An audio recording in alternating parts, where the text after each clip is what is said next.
करता सादर सुख उपजे आभार शशांक देखो सागर पूर्ण तैसा संबळे गौरीपुत्र गजानन अंजनी पुत्र हनुमंतराय कौशल्या पुत्र प्रभू रामचंद्र शरण एका जलावन संत श्रेष्ठ मारुती महाराज कालिका पुण्याला साष्टांग दंडवत घालून कथेस आनंद होत आहे. श्रीधर कवी सुरुवातीला भगवंताची स्तुती करू लागले. हे जे काही रामविजय ग्रंथ आहे, हे रामविजय ग्रंथ म्हणजे अगदी अमृताचा म्हणजे या ठिकाणी सागर आहे. आणि अशा सागरातून जसे अनेक माणिक मोती निघावं तशा पद्धतीनं महान अशा प्रकारचा हा रामविजय ग्रंथ या ठिकाणी आहे. म्हणतात सद्गुरु वर्षता कृपा गणय शिष्य सरते स्वानंद जीवन की उगवता सूर्य नारायण अरविंदे विकासती. बघा म्हणजे एखादा साधू राहावं आणि त्या साधूच्या समागमामध्ये गेल्यानंतर आपला जो काय अज्ञानपणा जसा निघून जावं किंवा सूर्य उगवल्यानंतर अंधकार जसा नाहीसा व्हावं तसं हे रामविजय ग्रंथ ऐकल्यानंतर आपल्याला सुख प्राप्त होते. म्हणतात की दुर्बळ असे सापडे धन केवळ व्यात जळता वर्षे घन की वसंत काळ देखोन द्रुत जैसे फुलती. अहो महाराज म्हणलं एखादा दरिद्री राहावं त्याला त्या ठिकाणी कल्पवृक्ष झाड मिळावं, दुष्काळ राहावं, अनेक वर्षे पाऊस पडू नये, पुन्हा अचानक पाऊस पडावं, एखाद्याला धनलाभ प्राप्ती व्हावं, तसं ही ग्रंथ म्हणला आपल्याला आज धन म्हणून या ठिकाणी आपल्या समोर आलेला आहे. त्याचा आस्वाद आपण घेतला पाहिजे.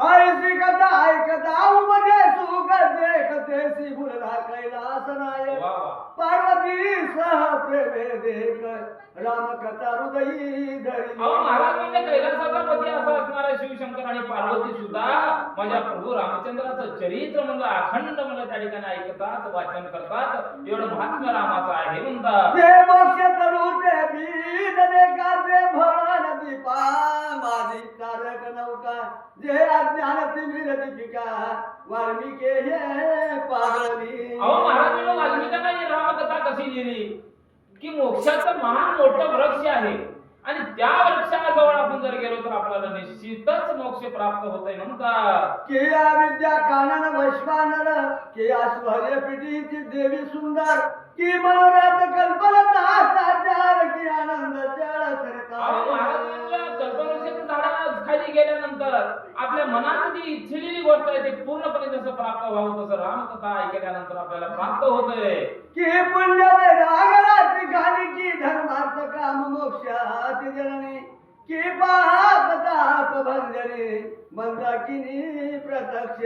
अहो महाराज म्हणलं तिन्ही म्हणलं जी काय असणाऱ्या नद्या एकत्र आल्यानंतर आणि ते आपल्या दृष्टीनं पाहिल्यानंतर आपल्याला जसा आनंद होतो त्या पद्धतीचा आनंद आपल्याला रामकथा ऐकल्यानंतर होत आहे. ऐशी कथा अत्यंत पावन श्रवण करोत पंडित जन ते रावे अध्यायी कथनार रघुनंदन पंचवटी. असो महान अशा प्रकारची रामकथा आहे. कालच्या अध्यायाच्या ठिकाणी प्रभू रामचंद्र लक्ष्मण आणि सीतामाई पंचवटीच्या ठिकाणी आले. इथपर्यंत कथा आपण ऐकलो. त्या पुढील कथा या आजच्या अध्यायाच्या ठिकाणी आहे म्हणून सांगतात ज्योती पंचमुख दर्पहरण जोग बहिणी मित्र कुलभूषण देविनी गर्भरत्न जीवन पंचवटी राहिला. महान भगवंत अशा प्रकारचा महान आहे. तो जगदंब आहे, जगाचा उद्धार करणारा हा भगवंत. आणि असा भगवंत पंचवटीच्या ठिकाणी म्हणजे सध्याचं नाशिक आहे त्या ठिकाणी प्रभू रामचंद्र थांबलेले आहेत. म्हणतात जो भूधर अवतार लक्ष्मण जो रविरामारी पंचानन सुरास फळे नित्य नूतन कारणीभूत. आणि जो या शेष अवताराचा धरणीचा मूळ जे काय अवतार आहे तो शेष नारायणचा अवतार म्हणजे लक्ष्मण आहे. आणि हा लक्ष्मण आपल्या भावाच्या सेवेसाठी अखंडत्व अशा प्रकारे त्या पंचवटीच्या ठिकाणी फळे मुळे कंद सर्व काही आणून प्रभू रामचंद्राला देऊ लागला. आयुष्य असता कोले एके काळी लक्ष्मण विलोकिता वनस्थळी तो देखील वंशजाळी सरळ गगन चुंबी. आणि असं फिरत असताना लक्ष्मणाच्या दृष्टीस म्हणलं दिव्य अशा प्रकारचं एक गुफा दिसली म्हणलं. आणि त्या गुफेमध्ये अनेक वृक्ष म्हणलं आकाशाला टेकले ती काय अशा प्रकारचा भास झाला आणि त्या घुमटे समोर लक्ष्मण थांबलेला आहे. ते वंश झाली भीतरी दशकंठाचा भाचा शंभरी विषकंठाचा राजन करी काळ खडग प्राप्ती. आणि बघा म्हणजे अशा गुंफेमध्ये रावणाचा भाचा शंभरी नावाचा राक्षस महाराज. शंभरी 60,000 वर्ष तपश्चर्या केला. आता तपश्चर्या कशाला करावं, काहीतरी प्राप्त व्हावं म्हणूनच की चांगलं करासाठी तपश्चर्या केलं तर ते फळ मिळते महाराज. आणि कुणाचं जर वाईट व्हावं म्हणून देवाची पूजा अर्चा जर केलं तर देव आपल्याला शासन करते. आता पुढे निघतेच बरं. शंभरी नावाचा राजा रावणाचा भाचा आहे आणि शूर्पणखेचा मुलगा आहे महाराज. त्यानं 60,000 वर्ष शंकराची पूजा अर्चा केलं. शंकर पावला, शंकराला नाही कळलं तर ह्यानं का करायसाठी कशासाठी करू राहिले तर आचरण का करू राहिले, कुणाचा तर जीव मारासाठी त्यानं मागू राहिले काहीतरी. हे शंकराला माहित होतं म्हणून प्रसन्न झाला आणि खड्ग म्हणलं या ठिकाणी आकाशातून वरून त्या शंभरीच्या जवळ पडू लागलं. 60 वर्षे पर्यंत तपदारून करतात वंशजाळी बाहेर न दिसे. अहो 60,000 वर्ष तपश्चर्या केली महाराज, कुणालाही दृष्टीला न पडता. मग एवढं तपश्चर्या केल्यानंतर शंकर कावर प्रसन्न होत नाही. प्रसन्न झाला आणि म्हणलं प्रसन्न होऊन काय करू लागले. महाद्याने आला आदित्य तो काळ खडग अकस्मात एवढे बंदे उतरा सुमित्रा असुते. बघा म्हणजे महाराज माध्याने सूर्य आलेला आहे, लक्ष्मण त्या ठिकाणी आहेत आणि आकाशातून काळ खड्ग महाराज असं एक अस्त्र आहे ते की म्हणलं महाराज शस्त्र असं आहे की ते काळ खड्ग भल्या भल्याला पाहिजे. मग असलं खड्ग आकाशातून येऊ लागलं. ते मनी भावी शस्त्र देवता मी नवनाय शंभरीच्या जाईन सुमित्रा सुद्धा हरिण जीविता. शस्त्राला सुद्धा वाटावं चांगल्याच्या हातामध्ये. काय वाटू लागलं त्या खडगाला, नाही म्हणले अरे ही महान पापी आहे शंभरी, यानं अनेक ब्राह्मणाला मारलेलं आहे, अनेकाचा निपात करण्यासाठी याने तपश्चर्या केलेली आहे. मग आता काय करायचं, अरे चांगल्याच्या हातामध्ये गेल्यानंतर माझं सुद्धा चांगलं होईल असा विचार खडगाने केला आणि लक्ष्मण जवळ आलेला लक्ष्मणाचा हातात पडला. समाज्या पुढे चिंतामणी पडे अकस्मात येऊन कैसे काळक्षेत्र देतरी सौमित्रा जवळी. एखादा माणूस राहावा, गरीब राहावा किंवा सौभाग्य अशा प्रकारे करावं आणि अचानक म्हणलं शस्त्र आपल्याला मिळावं, किती आनंद होते महाराज. तसा आनंद माझ्या लक्ष्मणाला होऊ लागला. सौमित्र हाती घेतले शस्त्र म्हणे कृपाळू तो त्रिनेत्र आईचे बोलोनी अजराज पौत्र परमानंद तोषला. आनंद वाटला बरं का. बघा म्हणलं मी वनाच्या ठिकाणी माझ्या भावाची सेवा करू लागलोय आणि शंकर मला प्रसन्न झालाय आणि प्रसन्न होऊन म्हणलं काळ खड्ग माझ्या हातामध्ये आलं, मी माझं भाग्य आहे म्हणू लागला. वस्त्रभूषणे काळ शस्त्र आता प्रताप पाहुधार कैसी मनात शंका आली महाराज लक्ष्मणाच्या. असलं चम चम चम चम चमकू लागले. बघा जरा मी कसलं शस्त्र आहे, जरा बघितल्यानंतर ह्याचं महत्व आपल्याला कळलं असा विचार लक्ष्मण करू लागला. पुष्प प्राय धरणी करणी तेजनी बरे शस्त्र उतरवणी शंभरी सहित दाळी तेजनी दुखंड गेली. लक्ष्मणाने विचार केला, शस्त्र मला फेकायला गेला, फेकायला गेल्या मला जिथं शंभरी शूर्पणखेचा मुलगा होता तप केलेलं त्याच्या गुंफ्यात शिरला आणि त्या गुंफेला पूर्णपणे आग लागली. संगीत पाहे उर्मिला मने कमळ होता येते विक्र नेरोनी साध्या. खंड म्हणला जाळ अग्नी झाली आणि आकाश मार्गाच्या ठिकाणी महाराजाचं शिर उडालं गेलं. त्यावेळेस लक्ष्मण अचंबित झाले, काय म्हणजे माझ्या हातून पाप झालं. अरे म्हणलं उगाच्या उगया शस्त्राला अस्त्राला मी त्या ठिकाणी थट्टा करण्यासाठी गेलो, त्याचा उपयोग कसा करावा हे बघण्यासाठी गेलो आणि विघटित म्हणलं माझ्या हातून पाप झाला, कुठला ऋषीवर माझ्या हातून मारलं गेलं असा विचार लक्ष्मण करू लागला. चिंता तुर राजमानुष तपस्वी बधिराजे नोरी सर आता गोबेल रघुराज मुखांबो काय मनाच्या ठिकाणी चिंता वाटू लागली. आता माझं हे मुख माझ्या प्रभू रामचंद्राला काय बरं दाखवू? अरे मग जन्मोजन्मी आणि बहु पुण्य केलं होतं. माझं हे पुण्य पूर्णपणे नष्ट झालेलं आहे. काय करावं? माझ्या हातून पाप झालं. मी रामाकडे कसं जावं म्हणू लागला.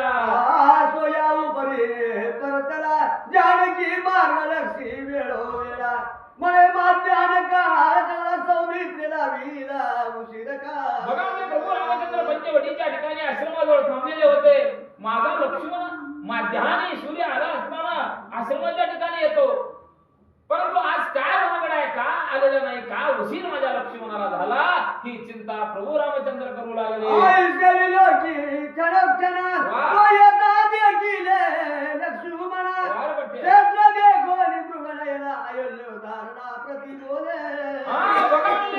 वेळोवेळी म्हणलं त्या लक्ष्मणाची वाट पाहत असताना अचानक लक्ष्मण दिसले.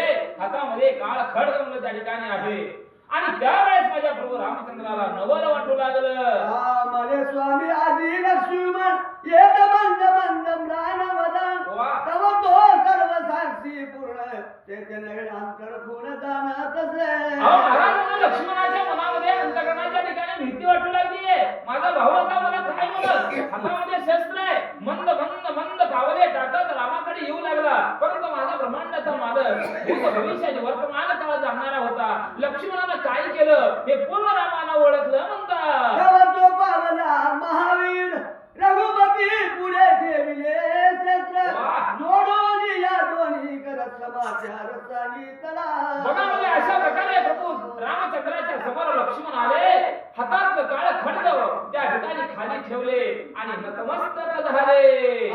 मने अयोध्या दिशा समर्थ अकस्मात आले हाता बहुजदारी हनोनी दादा तपस्वी घात पावला. रामा दादा दादा म्हणजे माझ्या हातून महान काम झालेलं आहे. मी फळावर आणत असताना माझ्या सूर्य आल्यानंतर खड्ग माझ्या हातामध्ये आलं. आणि त्या खडगाचं काय उपयोग करावं कशा प्रकारचं आहे सहज बघायला गेलो. आणि माझ्या हातून त्या खडगाच्या हातून महान ऋषीवर्याचं शिर आकाश मार्गाच्या ठिकाणी उडून गेलं. दादा मी काय करू? मग सुहास्य बदन जनक नामात मगत्वी जनवे तो राक्षस येता दुर्बळ केचा तो सुख भाचा दार रावणाचा. प्रभू रामचंद्राला सांगितले बाबा घाबरू नको. मनाच्या ठिकाणी भीती वाटून घेऊ नको म्हणले. आणि हा ब्राह्मण नाही कुठला ऋषीवर्य नाही. हा राजा रावणाचा बादचा शूर्पणखेचा लाडकं लेकरू आहे. आणि त्याला प्रार्थना शिवाजी केलं तुझ्या हातून कुठल्या ऋषीची हत्या झालेली नाही. तो बहुत दिवस तप करीत होता काळ खड्ग यावे हाता मग इंद्रादी देवा समजता जिंक व्हावे समरी. बघा म्हणले काय होतो या शंभराचा होता. 7,000 वर्ष तपश्चर्या कशासाठी केलं? इंद्रपद घेण्यासाठी केलं महाराज. ज्या वेळेस तप चालू झालं खड्ग शंकराने खाली टाकलं त्यावेळेस सर्व देवांना भीती वाटली. आता काय खरं नव्हते. हे जर खड्ग ह्या इंद्राच्या हातात पडलं रे पडलं आपले हाड गोळा केल्याशिवाय राहत 33 कोटी देव विचार करू लागले. आणि त्यातच तो तिथे गेला आणि खडगाला सुद्धा दया आली. आणि चांगल्याच्या हातामध्ये जावं वाईटाच्या हातामध्ये जाऊ नये. चांगल्याच्या संगतीमध्ये राहावं वाईटाच्या संगतीमध्ये राहू नये हा विचार खडगाला केला. आणि लक्ष्मणा अरे तुझ्या हातामध्ये खडग आलं. दुर्दयाचा चिंतित घात त्याची निर्दयी उमाकाल ज्याची क्रिया त्या समाधीता ते अनर्थ. कर्म आहे त्या हाताने करायला तरी हाताने फेडावं लागतंय. देवाची प्रार्थना कशासाठी करायचं? देव पावल म्हणून करायचं. आणि लोकांच्या घराला जाळ लावू दे म्हणून नमस्काराचं पाहुजे. आपले चांगलं करावं आणि जगातही चांगलं करावं अशी भावना जर भगवंताच्या चरणी लीन होऊन जर आपण म्हटलं तर आपलं कल्याण होणार आहे. ह्या शंभरानं काय केलं?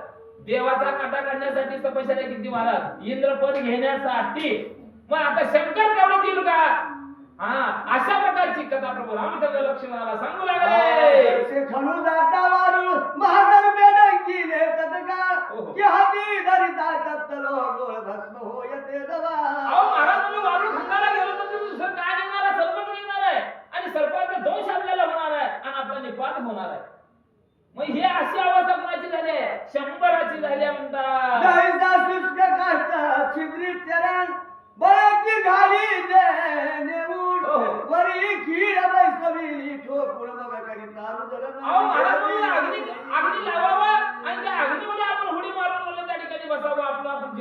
का आपण जिवंत राहू का तशी अवस्था ही कर्म वाईट आहे आणि त्या कर्माचं फळ या शंभराला मिळालंय म्हणतात जे जे आपण क्रिया करावी ते ती सवेची लागे भोगावी पण ही सौमित्राता सीता रक्षावी नवी अरे संभावी लक्ष्मणा जगात कर्म केले त्याला फेडावं लागतंय पहिला कसं होतं महाराज ह्या जन्मी केले की दुसऱ्या जन्मी फेडावं लागतंय परंतु आता आज केले की उद्या त्याला फेड हाय महाराज कर्माचं फळ निश्चित भगवंत देणार आहे तसं फळ शंकरानं शंभराला दिलेलं आहे आता ह्याच्या पुढे काय करायचं लक्ष्मणा आणि अखंडत्व अशा प्रकारचं सीतेचं रक्षण करायची अशी आज्ञा प्रभू रामचंद्र लक्ष्मणाला देऊ लागले आता येतून भागवंत मांडेला सावे सावा राक्षसी मावा नानावी ब्रह्मादी कान कळदी अरे बाबा लक्ष्मणा आता संकट आपल्यावरती येणार आहे कारण शूर्पणखेचा लेकरू आहे राजा रावणाचा भाचा आहे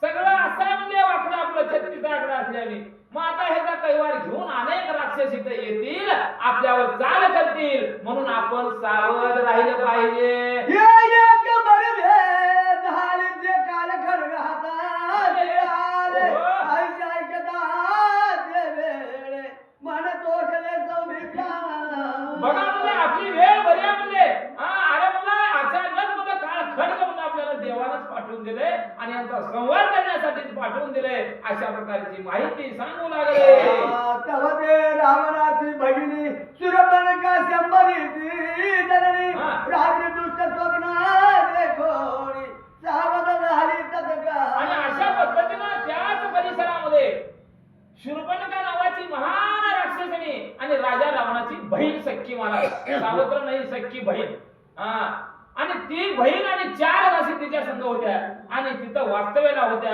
रात्री स्वप्न पडलं वाईट स्वप्न पडलं आणि मनाच्या ठिकाणी विचार केला मला असलं वाईट स्वप्न का बरं पडलं असेल काहीतरी झालं असेल का असा विचार शूर्पणखा करू लागली मग विचार करून मानसी सवे घेतले आठवली सवे गतारली मनासी तिच्या पुत्राची बाबया बघा म्हणजे स्वप्न वाईट पडलेलं आहे 4 दासीला मला शूर्पणखेला घेतलं आणि आता चला म्हणले मला चिंता लागलेली आहे माझं लेकरू कुठं आहे काय आहे 6000 वर्ष गेलं बेपत्ता आणि माझ्या लेकराला काय झालं की काय अशा प्रकारचा विचार करून त्या 24 दासी सहित शूर्पणखा फिरू लागली लंगे बाहेर जो आली तो दिलकरे प्रभा केली मार्ग चालता वेळोवेळी वंशजाळी विलोकित अहो महाराज मला मार्ग क्रमण करत असताना 4 दासी आहे शूर्पणखा आहे इकडं तिकडं बघू लागले अनेक अरण्यामध्ये त्या फिरू लागल्या तो असणारा शंभरी काय दृष्टीच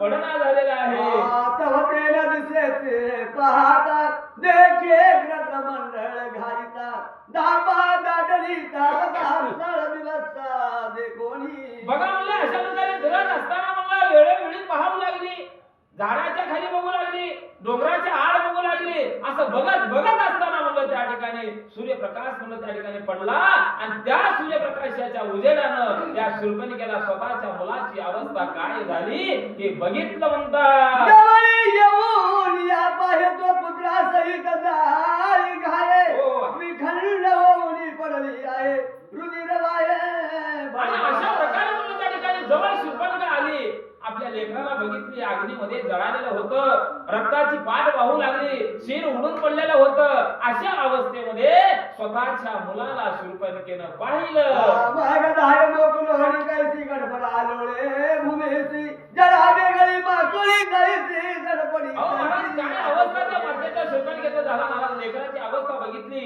जसं पाण्याविन मासा जसं करमळावं त्या पद्धतीची अवस्था शूर्पणखेची झालेली आहे सखियानी बैसविली सावध करोणी म्हणती पुढील कार्य मानसी आणि कोणे म्हणे सूत बघा म्हणले शूर्पणखा 4 दासीला समोर घेतलं बोलावलं आता म्हणले दुःख करण्याचा अर्थ नाही ह्याला मनावर राक्षस दुःख कोण करतंय आपण करतो नाही कळवळा नसते त्यांना सोडली म्हणलं मुलगा मेलाय संपलाय जगातून निघून गेलाय आता ह्याचा परत फेड याचं कसं करायचं हा विचार 4 दासीला बोलावर घेऊन शूर्पणखा काय बोलू लागली मगते राक्षसे उठोण भोगते पाये विलोकोर तो मानवी पदपुत्रा आदी गुण विस्मय करी मानसी बघा म्हणजे माझ्या मुलाला कुणी मारला असेल या जगात कुणी मारणारा माणूस नाही. माणसाची तिथं अवस्था काय होईल या अरण्याच्या ठिकाणी कुणी येऊ शकत नाही. असं बघत बघत असताना मनुष्य रूपी असा असणारा लक्ष्मण या शूर्पणखेच्या दृष्टीस पडला. शंभरी सहित जाळी एके गाये खंड गेली तरी काय राक्षसाची सीमा झाली आयुष्याची येथुनी. बघा म्हणले विचार करू लागली अशा घनदाट अरण्यामध्ये जिथं मनुष्याचा वावर नाही, पशु पक्षी सुद्धा तिथे येणार नाही आणि येणाऱ्याला गप्प गिळालेला आहे म्हणले एवढं. तिथं कुणाचीच मात्र चालणार नाही. तरी सुद्धा हे दिसणारा व्यक्ती म्हणलं पुरुष येऊन माझ्या लेकराला मारलं, आता काय करावं. आज धन करून शंभरीची वनस्पती तेव्हा राक्षसी तोडून देखिले सौमित्रासी जायचा ते रश्मी त्यांना. महान तेजस्वी अशा प्रकारचा लक्ष्मण त्या ठिकाणी दृष्टीस पडला. दासी त्या ठिकाणी सांगू लागल्या, अगं म्हणले आणि म्हणलं हेच हा मानवरूपी असणारा हाच म्हणलं त्या ठिकाणी तुझ्या मुलाचा घात केला असावा अशा प्रकारचा अंदाज व्यक्त करू लागल्या. शूर्पणखा म्हणे हाती काळ येण्याची ग्रासीला माझा बाळ माग का पट्ट वेगत काळ धरला झाला राक्षसी. बघा म्हणजे त्यावेळेस महाराज शूर्पणखेने विचार केला दुसरा जरा कोणी मारलं नसून माझ्या लेकराचा जीव कोणी घेतला असेल तर ह्या पुरुषाने घेतला असेल. मग त्या दासीनं बोलावून घेतलं, दासीला सांगितलं आता म्हणलं ह्याचा काट्यानं काटा काढावं. आरंभे होण सुंदर देखा करुबे नकली सुरपणका सवे चौघी जणी सगळ्या मुले देखता. अहो महाराज त्या ठिकाणी लागलीच म्हणलं ताबडतोब महान अशा प्रकारच्या सुंदर सुंदर महाराज कन्या त्या चौघी दासी आणि शूर्पणखा झाली. रूपाची खानच वाटावं अशा प्रकारच्या स्त्रिया झाल्या आणि अशा स्त्रिया होऊन म्हणलं त्या ठिकाणी लक्ष्मणासमोर जाऊ लागल्या. चौघी जणे दोहीकडे मध्ये शूर्पणखा दिव्य रूप जिच्या स्वरूपाचा प्रकाश बेपडे अहो महाराज बघा त्याच्या स्वरूपाचं वर्णनच करता येत नाही. सूर्याला सुद्धा फिकं पडावं लागतं. एवढं महान सुंदर म्हणलं कन्या कुमारी म्हणलं या ठिकाणी झाल्या. दोन कन्या इकडं आणि दोन कन्या इकडं मध्ये शूर्पणखा महाराज. अगदी बघणाऱ्याला वाटलं की या लेकरावाचा अजून लगीनच झाली. अशा सुंदर मग डवलत डवलत डवलत हंस गतीनं लक्ष्मणाकडे येऊ लागल्या. चौघीच्या स्कंधावरी हात पादुका पायी रत्न कथी भाव कटाक्ष दावी गायन करीत. आणि कसं येऊ लागल्या महाराज शूर्पणखेला मध्ये घेतलेले आहेत आणि दोन दासी मला तिच्या हातावर हात टाकू लागल्या, पायावर पाय टाकू लागल्या, पदरावर पदर टाकू लागल्या आणि सुंदर अशा प्रकारचं गायन करत डवलत डवलत लक्ष्मणाकडे येऊ लागल्या. लाडकारक चंद्र बदन वदनी बोलता धडकती दर्शन चाले गजगती मोडोनी नयन उर्मिला जीवना देखोनी. बघा म्हणजे महाराज काय अवस्था या पाच म्हणजे या ठिकाणी जे स्त्रिया आहेत काय करू लागल्या.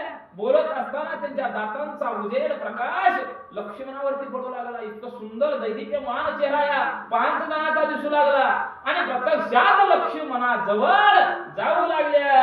हळू सख्याशी बोलत येण्याची मधी लागे माझा सूत तरी याची सगळ्याची मुखांत घालवली गिळी हळूच त्या ठिकाणी महाराज बोलायला सुरुवात केली. हे दासीनो म्हणले आता तुम्ही गवसा तुमचं काम झालं, मला इथं आणून सोडलं. आता मी ह्याला जाते आणि ह्याच पोरानं माझ्या लेकराला मारले, हिला गिळाल्याशिवाय राहत नाही. बोला तो मित्र करी राम स्मरण कानना मागी करी भ्रमण जगबळावरी भ्रमण ठाई ठाई ऋण धुळती. अहो महाराज त्याच वेळेस माझा लक्ष्मण मुखावटे राम राम राम राम अशा प्रकारचं म्हणत फळावर गेलं त्या ठिकाणी तोडू लागलेलं आहे. आणि ही अशी अवस्था त्या शूर्पणखेनं पाहिलं. तो शूर्पणखा देवेळी सवेग पादली सौमित्राजवळी कामश्रेष्ठा करी वेळोवेळी वचन माधुर्य बोलो. आता भुलवायचा त्या लक्ष्मणाला महाराज आणि जेवढ्या स्त्रीकडे कळा हातीच्या तेवढ्या कळा अजिबात फुटत नाही त्या महाराज. सुंदर अशा प्रकारचं चेहरा दिसू लागलेला आहे, साडी नेसलेली आहे आणि म्हणलं हसत डुलत भुलवत म्हणलं लक्ष्मणाजवळ जात जात आपली दृष्टी त्या लक्ष्मणावर टाकू लागली. बने अवधार सुंदरा बहुत हिंदरे व सुंदरा परिणाम मन योग्य मिळे लोवरा कुशळ चतुर बघा प्रताप म्हणले बाई बोलायला सुरुवात केली महाराज. हे कुमारा, हे राजकुमारा म्हणले. अरे म्हणलं मी एवढी थोर झाले हो, माझ्या आयुष्यात आठला सुंदर पुरुष मला पाहायला मिळालेला नाही, म्हणून म्हणलं तुझी वाट बघत होते. आता हिला माहिती होते येणारा म्हणून, माहिती नव्हतं पण बोलते का तसं महाराज. आणि म्हणलं अनेक राजपुत्र म्हणलं मला बघायला येऊन म्हणून गेले, परंतु मी त्यांना पसंत केली आणि तुम्ही चांगले आहात, तुम्ही सुंदर आहात, अशा प्रकारे गोड गोड गोड महाराज बोलू लागले.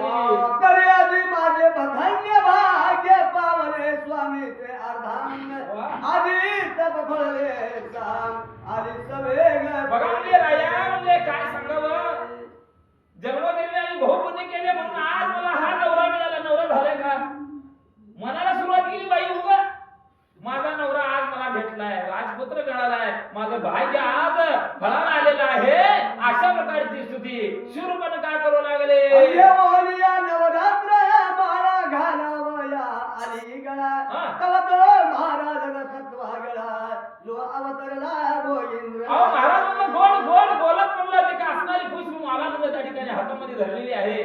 आणि हे पती देवा म्हणले आतापर्यंत मी कुठल्याही म्हणलं मनुष्याला मी पाहिलेलं नाही, केवळ तुमची वाट बघत होते आणि आता माझ्या संग लग्न करा, माझा पती तुम्ही झालात म्हणून गळ्यात माळ घालायला जाऊ लागले. कोण सिंधू जानकी जीवन त्याची कृपा दयावरी पूर्ण विषय संघे त्याचे मन काळत अहो जन राम घेतो मुका वाटतो, विषय आठवत नाही मला, त्या देहातील विषय निघून जातो राम म्हटल्यानंतर. मग तो निस्सिम भाव आणि भक्त आहे लक्ष्मण रामाचा. ज्या वेळेस वनातून निघत असताना या देहातील वासनाच काढून टाकलेला हा राम लक्ष्मण होता महाराज. मग तिथं कितीही सुंदर बाई जर गेली समोर तर वासना होईल का लक्ष्मणाची? होणार नाही. तसा वासना न झालेला महाराज लक्ष्मण त्या ठिकाणी काय बोलू लागला. जेने प्रसिदा सुधारस त्याची काय बाधेन महावीर जो सूर्या सन्निध करील वासत बके विद्यासी. महाराज ज्याला अमृत पिऊ लागलेला आहे, अमृत वेल्यानंतर विष कोणी मागल का? काय गरज आहे विषाची? अमृत म्हणजे राम आहे आणि विष म्हणजे ही बाई आहे महाराज. सांगायचं तात्पर्य मग अशा विषयाला लक्ष्मण घेईल का जवळ? घेणार नाही म्हणतात. कामधेनु ज्याचे मंदिरी तो कधीच नव्हे दरिद्री जो पौरला आनंद समुद्री कर्म बंदी न पडे. अहो महाराज म्हणजे त्याच्या घरामध्ये कामधेनु आहे. कामधेनु म्हणजे कुठली कामधेनु? इंद्राची गाय मला स्वर्गातून आणलं होतं माहिती का? कामधेनु म्हणजे तुमच्या घरात एक 10,000 जर लोक आले, 10,000चा स्वयंपाक महाराज ताबडतोब एका गायीमुळे होते, त्याला कामधेनु म्हणायचं. अखंड अशा प्रकारचे महाराज मागल ते द्यायचं, त्याला कामधेनु म्हणायचं. मग त्याच्या घरात कामधेनु आहे, भक्तीचा रस आहे. मग असलं विष लक्ष्मणाला बरं वाटलं. तशी अवस्था लक्ष्मणाची आहे. वाचा गर्भ वृक्ष अंगरी देख तो कासया मागे नभी त्याची भेटला वैकुंठ नाही तोडा पुरी भूते. अहो याच्या अंगामध्ये कल्पवृक्ष आहे, मनात जे आनंद ते आपल्याला समोर मिळणार आहे. मग असली बाई कितीही देखणी 10 बाया जर आल्या तर बोलल का माझा लक्ष्मण? बोलू शकत नाही. पूर्वशी समान जाती ना तो कदाही प्रेत कवळीना नंदन वळीचा भ्रमर जाणार की वरीन वैसे. अहो महाराज म्हणून नंदनवनाचा असणारा जो काय फुलपाखरू भ्रमर आहे, तो भ्रमर ते नंदनवन सोडून एखाद्या सरकारच्या बाबळीवर बसल का महाराज? एरंडाच्या झाडावर बसल का? तशी अवस्था माझ्या लक्ष्मणाची आहे. जो भ्रमर म्हणजे गावारी पहुरून आला हो रात्री दोन जेर कधी अंगारी हे काळात घडणार ज्याची अंगी मृग मदाची मुठी तो काका दिसताना पाये दृष्टी तो बसला रात्रीच्या तडी तो का गांधी तिला. अहो महाराज जेव्हा अमृताच्या दुधाच्या सागराजवळ कायम बसतोय, मग त्याला पाण्याची गरज आहे का? तशी अवस्था लक्ष्मणाची आहे. लक्ष्मणा तो आर रही निर्वाण तो सुरपण केसी प्रतिवचन काय बोलता दादा. बघा म्हणजे अशा प्रकारची अवस्था माझ्या सुमित्राची आहे. सुमित्र बोलू लागला. काय बोलू लागला? माग म्हणे हो सुंदरी राय अंबा सीताराम राम वडिलाय पहिल्या वर्षी पंचवटी उमा महेश्वर. बघा एवढं देखणं रूप समोर आहे महाराज. लक्ष्मणाला हात जोडलं. बाई म्हणले आता माझा अधिकार नाही म्हणले. माझा मालक माझे मायबाप कुठं आहेत? त्या पंचवटीच्या पहिले तरी जे काय म्हणलं आश्रम या ठिकाणी आहे आणि त्या आश्रमाच्या ठिकाणी माझे माय आणि बाप कोण राम आणि सीता त्यांची परवानगी झाल्याशिवाय तुला मी पदरात घेत नाही. माय बाप गुरु बंधू ओहो. वीर माझा कृपा सिंधू क्या बात. त्या देवी हात बंधू काळत घडे. अगं म्हणले तू किती जर मला गोड गोड गोड गोड गोड बोलले तर मी म्हणलं जो माझा थोरला बंधू आहे, जी माझी माता जसं राहत तशी माझी भावजाई आहे आणि त्या दोघांचा विचार त्या दोघांची परवानगी आल्याशिवाय मी तुझ्या शरीराला स्पर्श करणार नाही. शेषांनील भुवार पूर्वेश मावळेल दिनकर वा. तरी राम देवी नसा तुझं नवरी निर्धार. पुन्हा लक्ष्मण सांगू लागले, बाई म्हणले माझ्या जवळ येऊ नको म्हणले. एक वेळेस सूर्य पश्चिमेला उगव, पुन्हा एक वेळेस हे धरणीचा वजा झाला म्हणून शेष बाहेर निघल, हे कदापि घडल. परंतु माझ्या रामाची माझ्या सीतामाईची आज्ञा झाल्याशिवाय तुझ्या संग लग्न करून घेणार नाही. तो तुझपण का बोले वचन तरी मी आणि ते रामाची खो वा.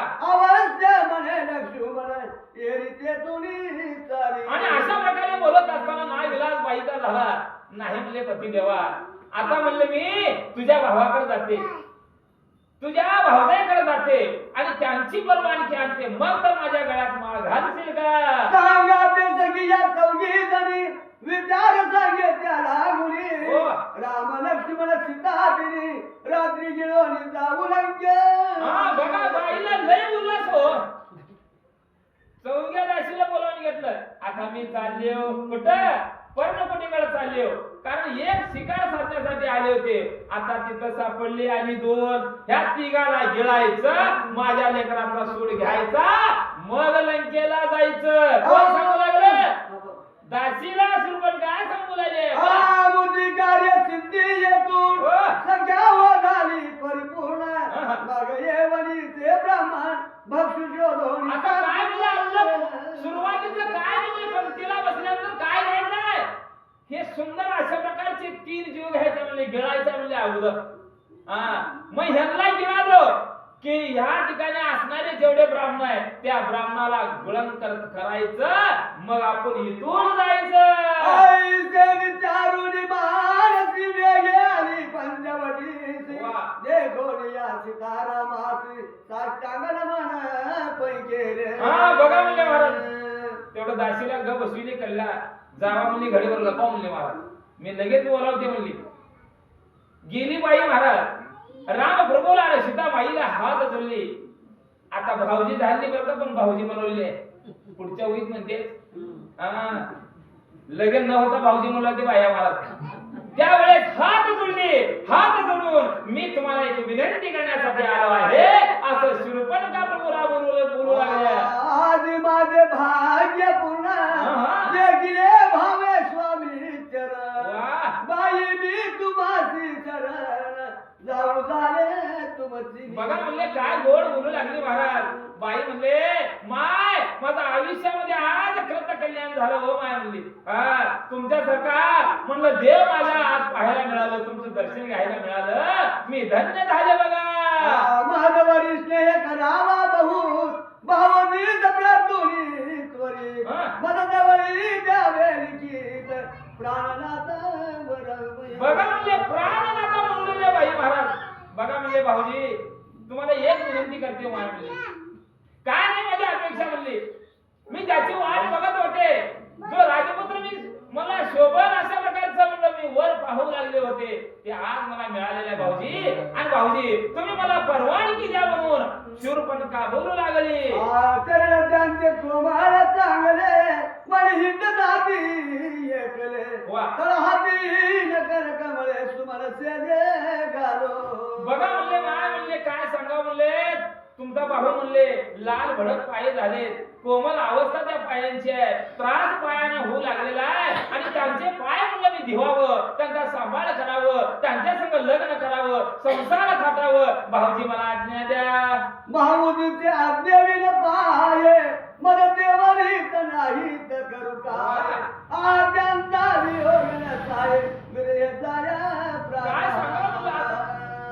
विरह निर्माण झाला म्हणून बाईला. विरह म्हणजे काय नाही, दुःख. लक्ष्मण लक्ष्मणाचे वनात फिरल्याला झालं दुःख या बाईला. आणि भाऊजी काय म्हणले, मला तुमच्या भावाचं जे काय चालणं, जे काय लाल पाये झालेले, मला विरोध दुःख झालेला आहे आणि दुःखाचा नाहीसा होण्यासाठी मला आज्ञा द्या, मला परवानगी द्या. तुमच्या भावाला सांगा आणि मी त्यांच्या गळ्यात माळ घालते आणि त्यांची बायको बनते आणि सगळ्याचीच सेवा करते. डोळा सुवे आणि लिहिलवलाही पतीचा माझा विश्वास नाही. बघा पुढे जन्म कंटले एकेटाई भाऊजी सबाई. भाऊजी भाऊजी माझ्यावर दया करा माय, मी लई लई लांबून आले, माझं सुद्धा पाय नको लागते, काय करा म्हणले तेवढा तुम्ही सांगा, आदेश द्या, परवानगी द्या आणि तुमच्या भावा संग म्हणले या ठिकाणी मी लग्न करीन. अशा प्रकारे शूर्पणखा बोलू लागली. आम्ही केवळ पतिव्रता साध्या कळकुमारी परम पवित्र, मला एकही पुरुषाचा पदर बाई लागला नाही. बघा म्हणले भाऊजी, तुम्हाला खरं खरं खरं शपथ घेऊन सांगते माय, मी जन्मल्यापासून याच्या पुरुषाचाही पदर मला लागलेला नाही. कारण मी महान पतिव्रता आहे आणि पतिव्रता काय राहिले की तुमच्या भावाला करून घ्यावं हीच भावना माझ्या मनामध्ये कित्येक दिवस होती. आज तो दिवस उजाडलेला आहे. भाऊजी मला परवानगी द्या. पुरुष इतर बंधू समान साचा मारुती उदके भरवणी नेत्र माझ्या डोळ्याला पाणी आणलं बाई महाराज, रडू लागली. भाऊजी भाऊजी भाऊजी म्हणलं, माझं मन लई विरहानं दुःखानं दाटून आलेलं आहे. भाऊजी भाऊजी म्हणले, आता काहीतरी आज्ञा द्या, तुमच्या भावाला सांगा भाऊजी, तुमच्या घरात लई राहू वाटलेले, तुमच्या समागमामध्ये लई राहू वाटू लागलेले. मी आतापर्यंत परपुरुषाला कधीही पाहिलं नाही, परंतु माझ्या बापाने मी लई नवस केलता. काय केलता, चांगला सुंदर जर पर्व राहिलं तरच मला गळ्यात माळ घालावं असं नवस केलता. ते आज नवस मला पूर्ण झालेलं आहे. भाऊजी मला परवानगी द्या. सिद्धेशी सुख वाटले फार बरवादाला विचार माझ जाऊ मिळाली सुंदर इथं सौमित्रावर. बघा म्हणजे बायाचं मनच हलकं हो म्हणत. सीताबाईला खरं वाटलं, खरं नाही. वनामध्ये आम्ही दोघं नवरा बायको, त्यालाही काहीतरी बायको राहावं, त्यालाही वाटत होतं लक्ष्मणाला माझ्या धीराला. आणि म्हणजे रामाला सांगू लागले, हे पतिदेवा नाही म्हणले, हे चांगली बाई आहे म्हणले, सुंदर आहे, रूपाची खान आहे म्हणलं, किती सुकुमार या ठिकाणी दिसू लागलेले आहे आणि आपल्या भाऊजीला ही नवरी अगदी शोभन दिसते आहे, असं करा म्हणून सीताबाई रामाला सांगू लागल्या.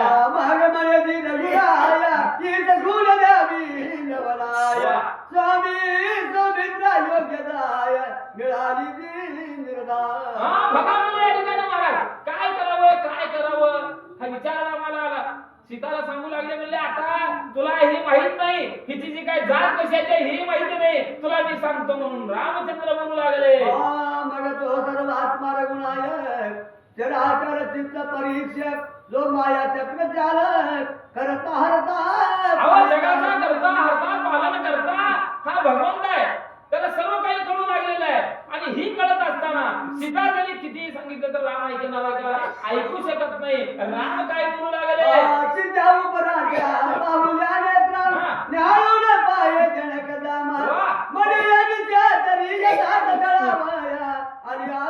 बघा म्हणजे सीताबाईला सांगू लागले, त्याच्या उपराठी भोयात रामचंद्रानं पाहिलं आणि सीतेला सांगू लागले, अगं म्हणले सीते, ही बाई म्हणले सुकुमार कन्या नाही म्हणले, ही जात रक्षणाची म्हणले, अगं आपलं छळण करण्यासाठी आलेली आहे. अशा प्रकारे प्रभू रामचंद्र सीताबाईला सांगू लागले.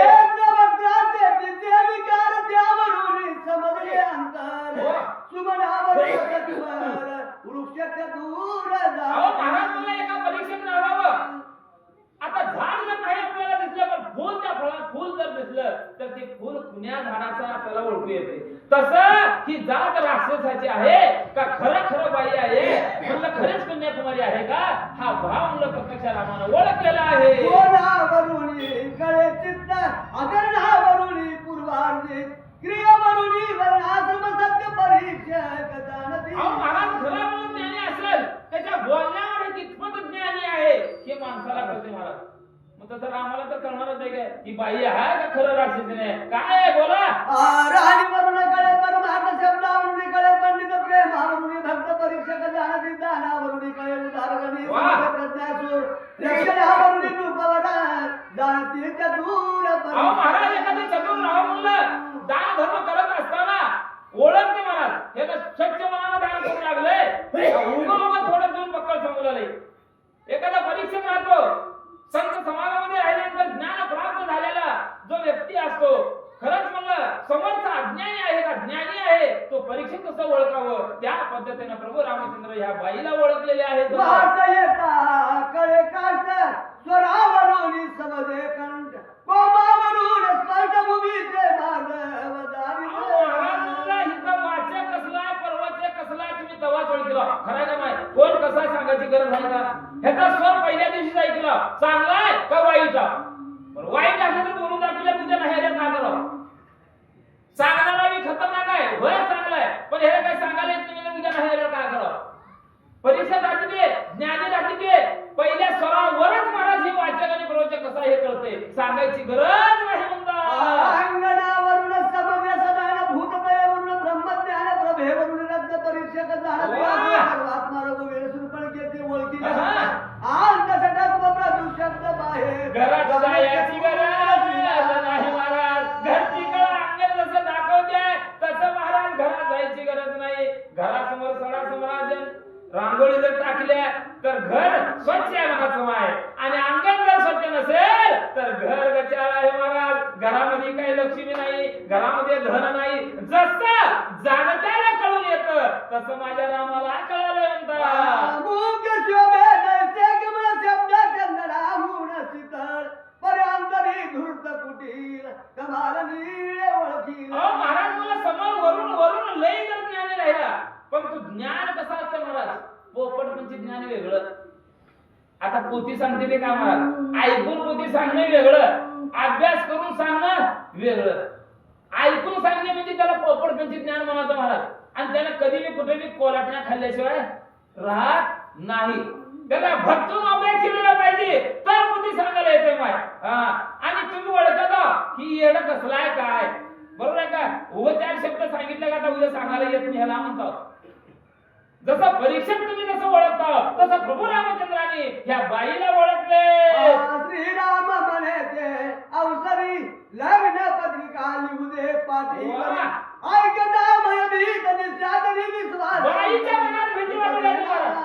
रामाला सांगितलं नाही म्हणलं, सुंदर आहे म्हणले, त्याला बोलून दाखवले ते लय सुंदर आहे, नंबर 1 आहे म्हणले त्या ठिकाणी, आणि लक्ष्मणाला तू शोभतेस म्हणले. परंतु माझी एक अट आहे, जी लग्न पत्रिका तुमची, आता लग्न तर जमलंय, माझ्या मनाच्या अगोदर माझा पतिदेव इथे सांगलेला बाई तोंड भरून, बरोबर आहे का? आणि रामाला भाऊजी म्हणले तोंड भरून, म्हणले की नाही, ऐकला मोतीमध्ये. मग आता एवढं सगळं झालंय, पण आता लग्न पत्रिका लिहिल्याशिवाय लगीन शोभा मी दिसत नाही की, म्हणून लग्न पत्रिका लिहितो म्हणल्यानंतर बाई त्याच्याकडे काय बोलू लागले.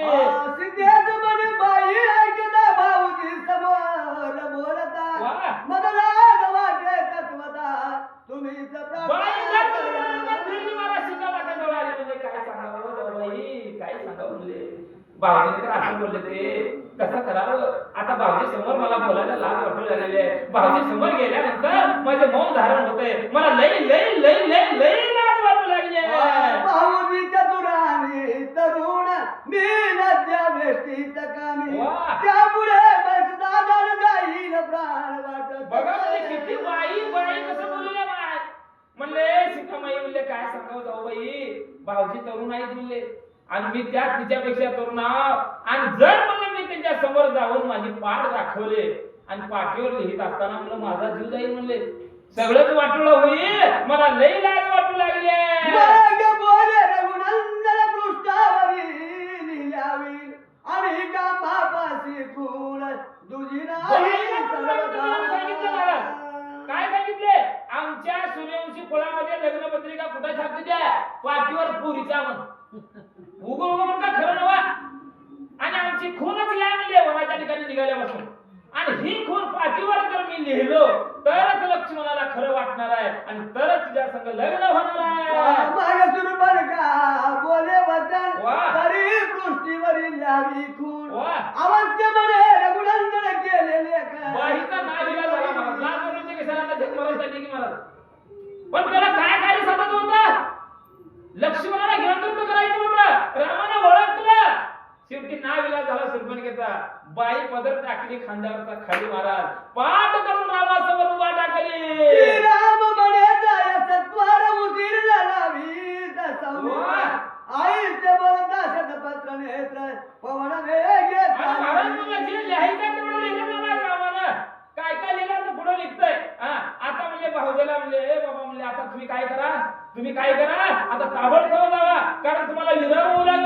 लक्ष्मणाचं ते बघून दुःख वाटू लागलेलं आहे आणि जाऊन तुम्ही नवऱ्याजवळ बसा अशा प्रकारे आज्ञा शिरपण केला प्रभू रामचंद्र देऊ लागले. माझ्या लक्ष्मणाच्या बळी येऊन सांगे परमहर्षे करून भाऊजीने मद देऊन मान दुःख मधने सांगितले. बघा बाई किती खरं म्हणजे मूक बसले म्हण तोंडाला सांगितलं आणि बाईच्या पाठीवर लिहून घेतल्या मनामध्ये काय सांगा म्हणले पती देवा म्हणले भाऊजी जवळ गेले आणि भाऊजीची मला लाज वाटली आणि माझ्या जाऊबाई जवळ गेले आणि जाऊबाईच्या मुखातून रामाला सांगितले म्हणले भाऊजीला आणि भाऊजीने मुखानं मला काय म्हणले लक्ष्मणा संग लगीन कर अवश्य वरावे तुम्हाची आईसे सांगितले मद पासी गंधर्व लग्न निश्चयसी तत्काळ दिला. बघा मला आता वेळ लावायचा नाही भाऊजीने मला सांगितले ते माझं लक्ष्मण ऐकणार नाही तोंडी सांग आता उशीर लावू नका गांधर्व पद्धतीने लग्न आता आपण दोघं करू संसार करू मागे बोले लक्ष्मण न देखता श्रीरामाची तुझं नावरी कमी पूर्ण सत्य बजान हे माझं. बघा ते लक्ष्मण करू लागले बाई म्हणजे माझ्या जवळ म्हणले आज दुगर लांब म्हणले अगोदर लांब आमची खून काय पाठीवर जरी कुणी लिहिलं असेल माझ्या भावानं तरच मला लिखित पत्र मुखानं नाही लिखित पत्र असेल तर मी होकार देणार नाही तर नाही म्हणू लागला. येरी म्हणे ते समयी माझा विश्वास तुम्हाला नाही पुढे जन्म कंटली एके काही नसेल मी येते लडके बोलून भाऊनी सकाळ दाखवू बदल मी दया लागी भेटो आणि आता काय सांगा म्हणले पती देवा म्हणले आता लगीन करायच्या अगोदर म्हणलं एवढा माझ्यावर अविश्वास दाखवला म्हणले कारण हजारो वर्षाचं पीक आहे 100 वर्षाचं माय 100 वर्षाचं पीक आहे आणि आता अविश्वास सुरुवातीला दाखवला मग आयुष्यभर कसं करताय की माय म्हणले सुरपण का आई माय तुम्हाला काय वाटले की नाही म्हणले मला भाऊजी जवळ जाण्यासाठी लाज वाटू लागली भाऊजीने मुखानं म्हणलं आड होऊन मी आड होते आणि तुम्ही भाऊजी समोर आले आणि जा म्हणले आणि तोंडी सांगितले लग्न करून घ्या आम्ही काही विरोध करणार नाही अशा प्रकारे सांगितलं आणि तुम्ही भलताच काहीतरी बोलू लागला. भाऊजी जलद वर्ण सुंदर बाई चंपक कळिका सुकुमार जवळ लिहावया नवते पत्र सांगितले तुम्हाला. बघा म्हणले काय सांगा भाऊजी जवळ गेले जाऊबाई जवळ गेले आणि म्हणलं भाऊजीला मी स्वतःहून म्हणले हो पत्र लिहून द्या तुमच्या भावाला खरं वाटतंय मी स्वतः म्हणले परंतु भाऊजी जवळ म्हणलं लिहिण्यासाठी पान नव्हतं लिहिण्यासाठी पेन नव्हती आणि म्हणलं त्याच्यामुळे भाऊजीने मला काय म्हणले मुखानं सांगितले जा लगेच आणि माझ्या भावासंग लग्न करून घे म्हणले. तुम्हासी श्रम झाले थोर चरण तळहाती न सुकुमार की सौख्य सैनी दोघे सादर राख काय सांगा म्हणले मला जीव येऊ लागले पती देवा म्हणजे तुमचे पाय लाल भडक झालेले आहेत तुम्ही वनाच्या ठिकाणी दुःखी झाला कष्टी झाला म्हणले माझं मन भरून आलेलं आहे मला दम पडणार तुमच्या संग लग्न करून तुमची सेवा करावं माझी इच्छा प्राप्त झाली आहे अशा प्रकारे गोड गोड बोलू लागले. बोले हसो मी हसो आणली आहे बाई बोलू लागली विश्वास नाही म्हणजे आता लग्न होण्याला विश्वास नाही लग्न झाल्यावर आयुष्यभर विश्वास कसा राहील नाही म्हणजे आता हे बहादर आपल्याला जमू देत बाईने ओळखलं लगेच कलाटणी मारली महाराज आवा म्हणले उगा म्हणलं मी तुम्हाला म्हणजे उगा बोलले म्हणजे लाडाने बोलावं लागतं नवरा बायको तसं मी बोलले आणि भाऊजी कोण पत्र आणलं ते माझ्या पाठीवर वाचा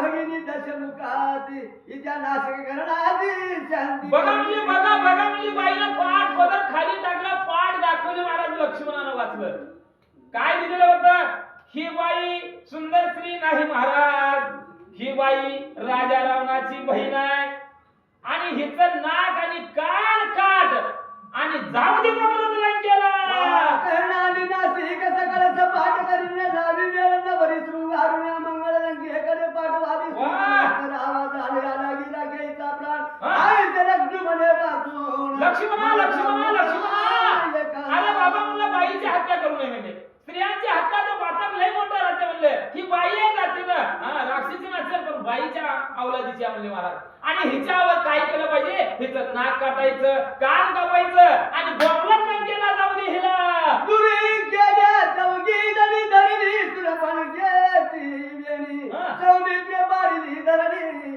पाप खाली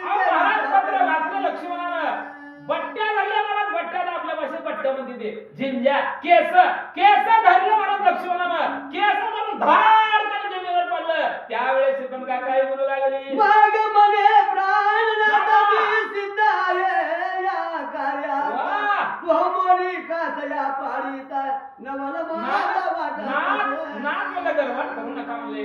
अहो तुम्हाला भोगण्यासाठी तुम्हाला भोग देण्यासाठी तुमची काम वासना पूर्ण करण्यासाठी आयुष्य पडलेलं आहे आणि मी काय तुम्हाला नाही म्हणत नाही. असं मला जड बळजबरी करू नका. मी तुमचीच आहे. लक्ष्मणेला लागता धर्माचा छेदिले नासिकांनी वाह. तो त्या ग्रांधली अपवित्र क्षणाची वेळ लागली मला. बाई घालून बोललेली आहे. मी तुमची बाई आयुष्यभर तुमची राहणार आहे. मला बळजबरी करू नका. मी तुमच्यासाठी चालले. एवढं बोलत असताना लक्ष्मणाने शस्त्र काढलं, कान काढलं, नाक काढलं, बाई बंगल्याला सुरू केली. अत्यंत विशाल भयंकर कपाळी तरतीला सेंदू नासिकापासून पुरा अशुद्ध ज्यावेळेस लक्ष्मणाने मला नाक आणि कान काढलं, रक्ताचा पाठ रक्ताची नदी वाहू लागली. बाई दोन्ही हाताने बोंबलाला सुरू केली. पुढे कुठं चालली आहे? चौघीजणी समवेत पळती वाटेची शंका करीत म्हणे धावा धावा रे समस्त शीघ्र काळ पाय मागे पुढे तो समुद्राची दृष्टी पडे भवता दिसे चहूकडे कोणीकडे जाऊ म्हणे. अहो महाराज मला अशा प्रकारे केली. दाशा बोंबलाला सुरुवात केल्या. कन्याचं असं झालं शूरपणखीच नाक कापलं. आता समोर असणाऱ्या बायाला भीती वाटणार का नाही? ह्याची अवस्था अशी केली. मग आमची अवस्था त्या लक्ष्मणानं काय करत?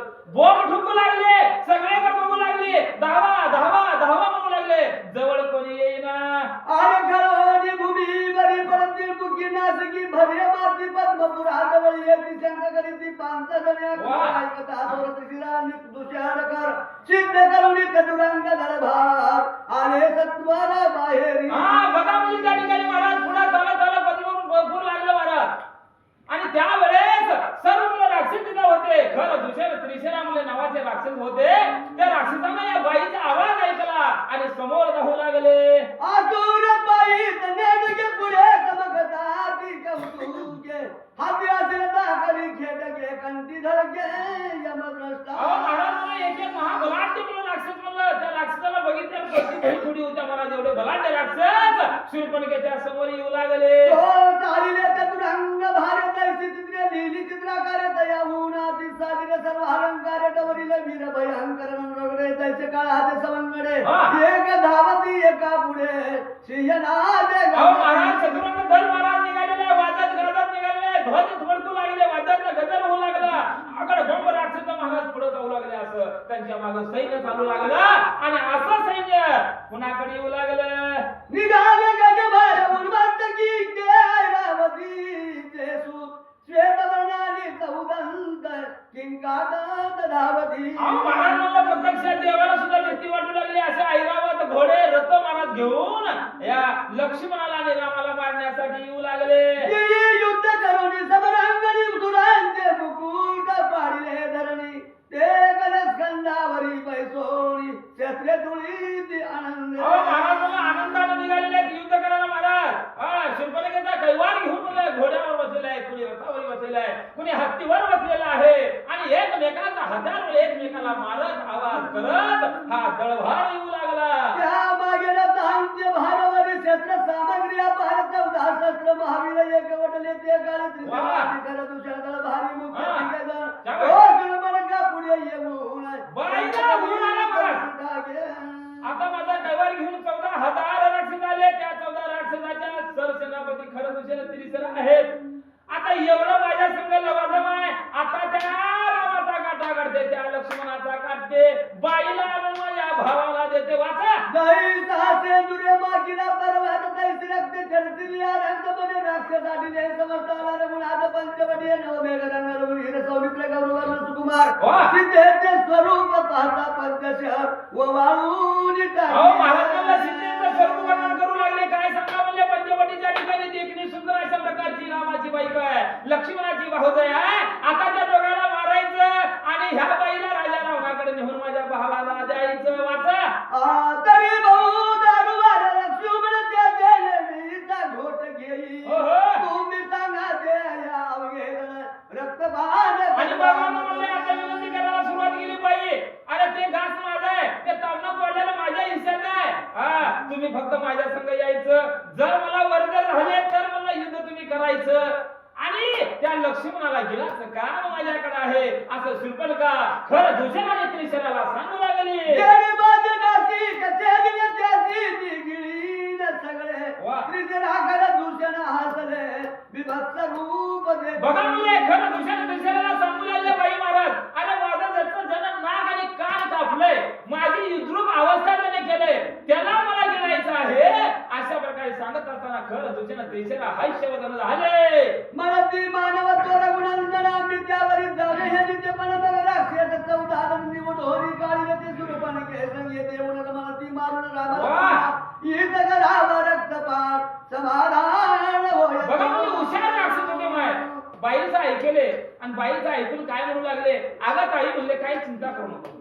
अगं ते मानव आहेत आणि मानवाला 14,000 मुलं राक्षस घेऊन कशाला जायचं म्हणले.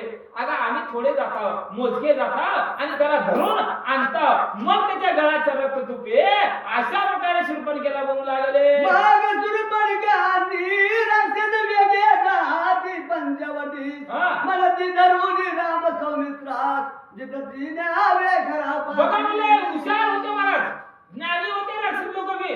महाराज कशाला म्हणले खरं दुसऱ्या त्रिशरा त्याच्या पुढे ही नक्तीबाई महाराज. आता नक्कीच म्हणा की नाक आपल्याला काय नुसतं दोनच बोलायचे महाराज. आता संपले विषय. नक्तीबाई पुढे मागा खरं दुसऱ्या तिसरा आहेत आणि पंचवटीच्या ठिकाणी आले.